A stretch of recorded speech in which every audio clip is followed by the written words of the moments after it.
Hey guys, what's going on? It's your boy Mejia. I'm here at work. This is our office frog, but I'm just shooting this video really quick while I got the office to myself. Hey, listen, I know we usually work jobs that we're not crazy about. We're dreamers. We want to do big things. We want to do huge things for God, and we want to get our businesses going, our careers going, our artistry, all that good stuff. But I crashed into a verse today that was extremely challenging, but also very comforting and very much a blessing. And that comes out of Colossians 3:23-24, which says, "Work willingly at whatever you do, as though you were working for the Lord rather than for people. Remember that the Lord will give you an inheritance as your reward, and that the master you are serving is Christ." Just read that off the paper. Now, a couple things. Let me hit you with a couple things off of this, because I know doing customer service is already difficult when you're dealing with people who are disgruntled and upset, and everybody got problems, and everybody want to take it out on everybody.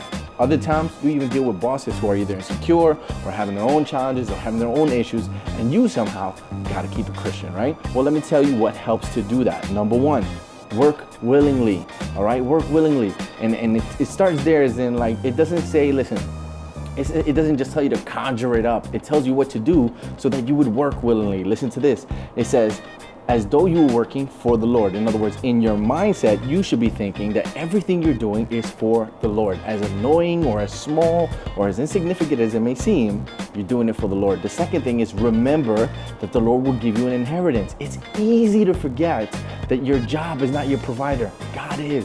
All right? And it's easy to forget sometimes that all the things that are happening right now, at the end of the day, won't even be as important as the reward that you're going to be getting as your inheritance, which is pretty awesome. And lastly, this one's a really good one. It says, remember that the Lord will give you an inheritance as your reward, and that the master you are serving is Christ.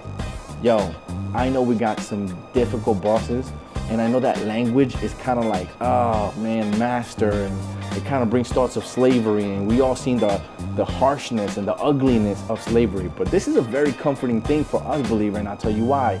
Because our master is not a harsh slave master. He is not an abuser of his people. He is not one who is inconsiderate of his people. In fact, he is a servant of his people. He came and sacrificed and worked hard and gave everything and was above excellent so that you and I would be rescued from sin and death and the wrath of God. And that's the beauty of it.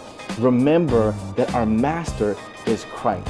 Our master is not just our bosses. Our master is Christ. He is the greater master. He's the greater boss.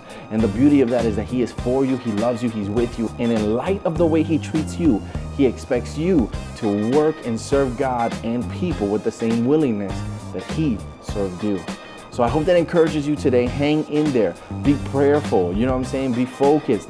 Remember that it's clear. He says, remember for a reason. We forget easily. So challenge yourself and remind yourself daily that our master, the master that we're serving, is Christ. So we can work willingly as unto the Lord. It's your boy Ed Mejia, Aliens and Strangers. We out. Yeah.